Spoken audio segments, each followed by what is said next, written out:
you watching the Channel M Breakfast Show, you better stay tuned or else.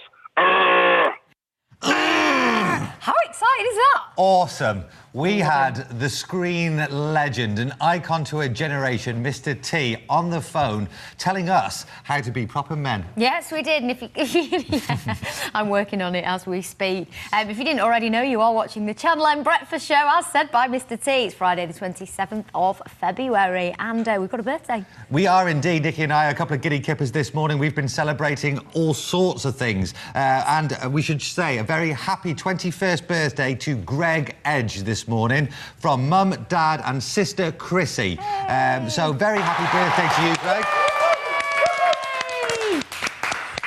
Exciting that you're celebrating your 21st birthday on National Doodle Day. It is indeed. Happy Doodle Do, because there is a book out of 750 celebrities who have doodled all in the name of charity. It's a fascinating insight into some of your most well-known stars' scribblings, and it's basically raising money as well for charity for the Epilepsy Action and the Neurofibromatosis Association. So you can get this from the website, which is on your screen now. You certainly can, and we've had a look through, as you say, fascinating insight. There's some great artists out there, isn't there? Some funny ones, some serious ones, the whole shebang. And, of course, all your money goes to a good cause as well. Yeah, in a few minutes, all the latest sporting headlines with Mike Bradley. Plus, we hear a little more from the big man, Mr. T. We're squeezing as much out of that as we possibly can. Yeah. But first, today's news with Beverly Wharton. She ain't no fool, sucker. Oh, no.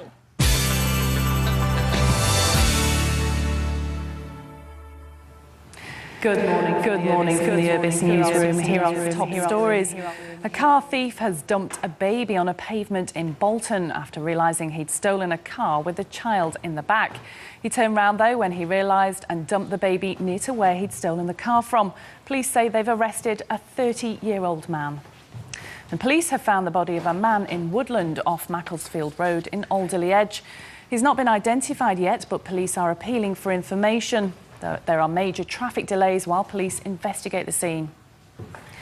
An air hostess, an ex-model who glassed a student in the face at one of Manchester's bars, has been jailed for over 2 years. Georgia Calvin-Smith has the story. For Liam Sharratt, a night out with friends left him scarred for life. His injuries were so bad that his cheek was all but severed from the rest of his face. He'd been in the city centre bar, the Living Room, when he met his attacker. 29-year-old former air hostess Lisa Key was visibly drunk and carrying a full glass of wine when she approached Mr. Sharratt's group. They started talking, but what started out as friendly banter quickly turned ugly. Key took offence at a comment of Mr. Sharratt's and threw her wine over him.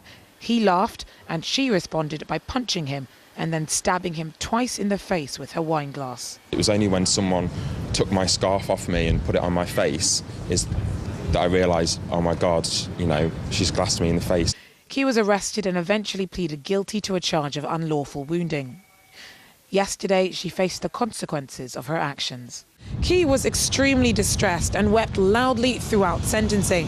The judge acknowledged that what she'd done that night was out of character, but said that the attack was nevertheless vicious and unwarranted, and said that for the rest of his life, Mr. Sharratt would have to live with the effects of what she'd done to him every time he looked in the mirror. The judge acknowledged that Key was extremely frightened as to what was going to happen to her, but said that he expected that the fear would be worse than the actuality, before sentencing her to 2.5 years in prison. Key had to be dragged wailing into custody. But as much as her choices mean her life will be very different from now on, Mr. Sharratt had no control over how his future was transformed the night of the attack. There's the scar itself and then the psychological consequences that come from the scar. I'm now behind in my studies by a year. I used to do lots of teaching and presentations, but now I had to cut all that back because I just lost all my confidence. I'm pleased that she's gone to prison. I think it shows a great example for the people not to do this kind of thing. Key has been ordered to serve at least half of her sentence. Georgia Calvin-Smith, Channel M News. Some national news now, and Royal Bank of Scotland's former chief executive Sir Fred Goodwin has said he's not giving up his £693,000 pension. He's under pressure to hand it back after the bank was bailed out by the government while he was in charge. The bank made losses of £24 billion in 2008.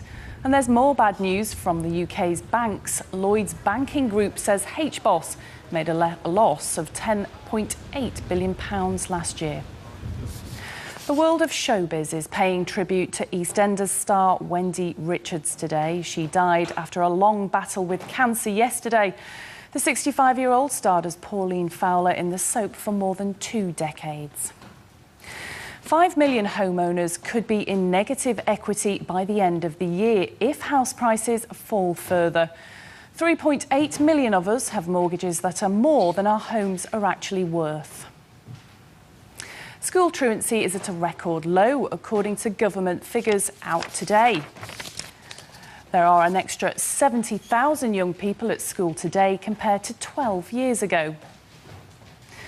The future of yet another secondary school is under threat, and once again falling birth rates are being blamed.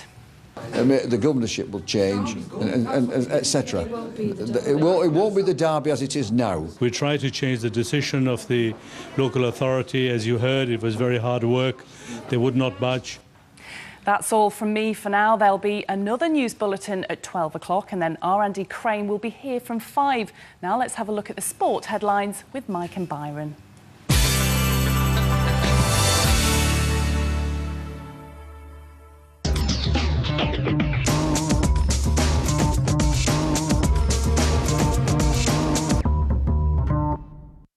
Plenty of speculation in this morning's newspapers as to who's going where, and we'll start off with Carlos Tevez. Carlos Tevez, his agent, met with the sporting director of Real Madrid over dinner this week, so it looks like he could be on the way to Real Madrid and heading out of Old Trafford. He wants to play in the Carling Cup on Sunday.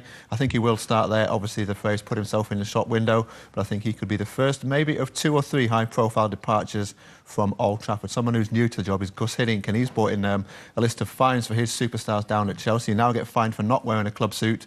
You now get fined for turning up late at training, and they can afford the fines. And if you think the life of a footballer is all pay and glory, the players of Livingston up in Scotland, they're so annoyed they haven't been paid for a couple of weeks. 2 of them are now delivering pizzas around West Lothian. Oh dear, oh dear. It's a huge gulf between the lower leagues and the Premiership, isn't it? Of course it is. OK, Barbados and the 4th test for England. The 4th test for England, and it looks like we've got off to a great start at the end of day 1. Let's take a look. England 3-0-1 for 3. Andrew Strauss 1-4-2. And Alistair Cook on 94. England won the toss and rightly elected to bat this time. So at the end of day 1, we're looking good. Let's hope we don't just post something ridiculous on the total, like 500, and then peter out to a draw. Cook and Strauss in a record opening stand for 2 English batsmen, 2-2-9. So a day of records. Let's hope we get it right this time and level the series. It would be great if we level it going into the last test. That would be ideal. Well, we've been speaking about this morning's breakfast show. Manchester Phoenix are turning into be a force to be reckoned with at the moment in cup competitions, at least. If we said to you there was a Manchester team in 2 cup finals in the same season, everybody would think it was United. It's now the Manchester Phoenix. They played Newcastle Vipers last night in the semi-final second leg of the Knockout Cup. They won 5-4. Ward, Dunn, Cloutier, Bruce and the league's leading scorer, David Alexander Beauregard, on target, handing the Phoenix a 9-5 aggregate win. If you've never been to ice hockey, catch them in action against Coventry at the Altrincham Ice Dome tomorrow. The game gets underway at 6:30. So they're going to break into the top 4 sooner or later, but for now, let's go and see them lift 2 cups. Yeah, absolutely. Yeah, it's been an exciting game as well, no doubt. Now, speaking of exciting games, last night was a great UEFA Cup clash between City and FC Copenhagen. And, well, Sparky must be feeling chuffed to bits this morning. Sparky was chuffed to bits when we spoke to him last night. He was pleased about the way his team performed, but he also spared a few words of sympathy for Craig Bellamy. He decided to play just hours after losing a member of his family. The satisfaction, obviously, is from winning the game, progressing to the next round. We're delighted with that. Obviously, a lot of big clubs have gone out of the competition at this stage, and we're still in it. So I think we deserve a little bit of credit for that. I think he showed great character, as he has done for many years. I think he showed real mental strength to be able to play tonight, because it's obviously a very close family member who's sadly passed away, and he was very close to him, and it was touch and go whether or not he felt in the right frame of mind to play, but he wanted to play, and we benefited from that, and I think under difficult circumstances for Craig, he's come through, and obviously he's made the impact that he hoped he would. Well, fingers still crossed to see if Mark Hughes can lift that UEFA Cup at the end of the competition. But another local hero's been lifting a different kind of cup. Yeah, it's United against Spurs in the Carling Cup on Sunday. We'll have a full look at that in our news at 5 o'clock. But for now, Genius Joe Murray, the super bantamweight Olympic boxer turning pro soon, he held a trophy aloft yesterday and he told us how he thinks the big game is going to go. I think United's been on great form recently, so I think they've got a great chance of winning. Hopefully they bring the cup home, instead of wasting my time holding it. I think United's got a great chance this year. I think they've been playing great football. Even though they've been getting a lot of 1-0s, it's still getting a win behind them. So I think at the moment, I think United's confidence is sky high at the moment, so I think they've got a great chance of getting it. I think Tottenham's all right, but I think everyone knows who's the best team in England is, and that's Manchester United, and I think they're coming home with the silverware. And I'm not going to argue with that, lad.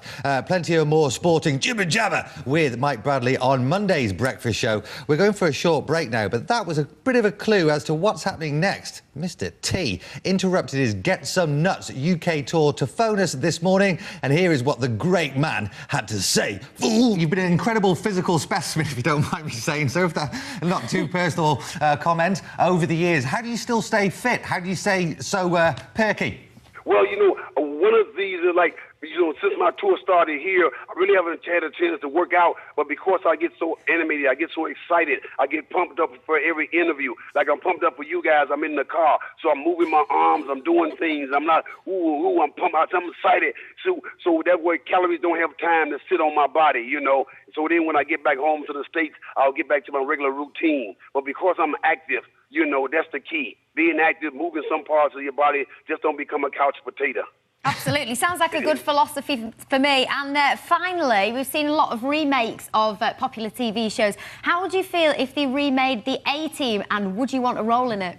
No, I heard that they're going to do it. I talked to the producer, and he talked to the other guys on The A-Team, and he said that he didn't want to use us as the main characters, but wanted us to be in the cameo. And we blankly... we were just so adamantly we refused it, because if we're not our own characters, if Dwight Schultz not Murdoch and Dirk Benedict not FaZe and Mr. T not playing B.A. Baracus, we don't want to be a part of it, because we know we're the originals. We don't do no cameo on something that we are known for.